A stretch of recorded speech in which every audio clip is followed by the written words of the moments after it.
Elmer and the Big Bird by David McKee. Read by the New Storyteller. Elmer the Patchwork Elephant was watching his cousin Wilbur. Wilbur was playing voice tricks for some friends. He was making his voice come from trees a long way off. Strange, thought Elmer. No birds around. They love Wilbur's voice tricks. I wonder where the birds can be.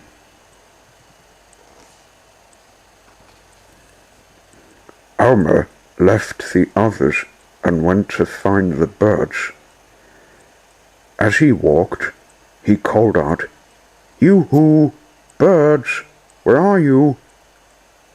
Suddenly, a bird flew out of the cave and said, "Shh! Elmer, quickly come inside." The cave was full of birds. "We're hiding from that huge nasty bully bird that's on the red rock," said one. "He frightens us. Have you seen him?" "No," said Elmer. "I'll go and talk to him." "Oh, that won't do any good," sighed a bird as Elmer left.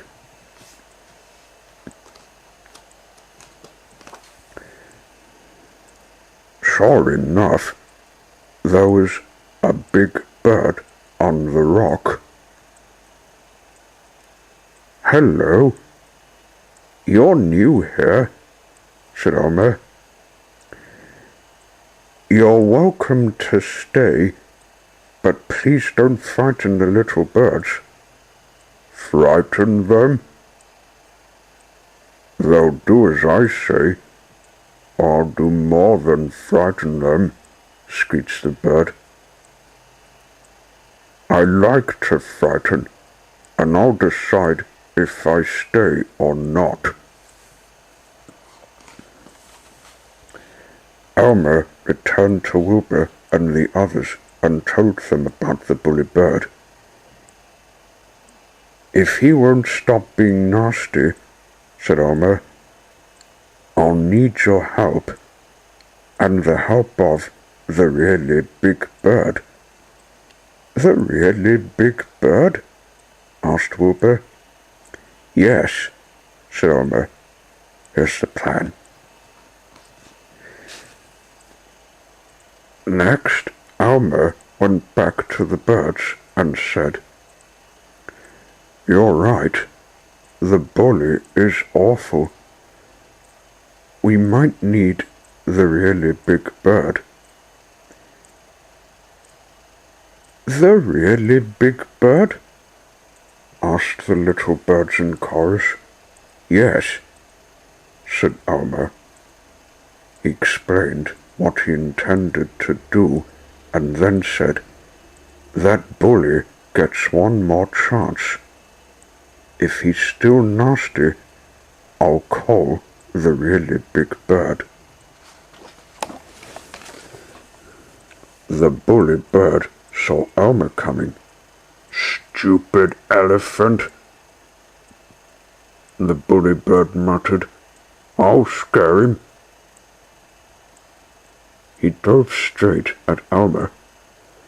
Elmer hummed a little tune and pretended not to notice. The bird hurtled down, screamed, and at the last minute swooped back up to his rock. Elmer acted as if nothing had happened. "Are you all right?" Elmer asked. "You sounded frightened." "Frightened? Me?" scoffed the bully bird.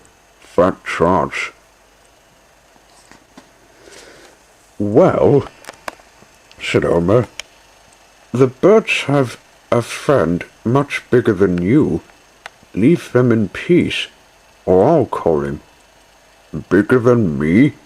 Impossible," shrieked the bully bird. Leave them in peace indeed. Call him. Go on, call him. Elmer trumpeted loudly. A deep voice came from far away. Where's the horrible bully who frightens little birds? In the distance, something started to rise. At that moment, there was the sound of running, and the animals came racing by. Run for it, Elmer, they called. The really big bird is coming. He can't be that big, stammered the bully bird.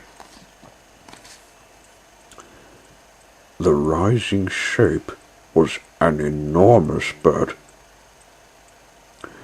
Let's see what a really nasty bird can do, came the voice. Oh no, I've just remembered, said the bully bird. It's Uncle's birthday. I must go. He left very quickly. Come back, coward, called the voice. But the bully bird had gone. The huge bird came closer, changed shape, and started to break up. It wasn't one bird. It was all the birds flying close together, laughing happily. They began to land. Wilbur came out of hiding as the animals returned. Well done, everybody, said Elmer. I loved the voice, Wilbur. Thank you all, said one of the small birds. Now we can live normally again.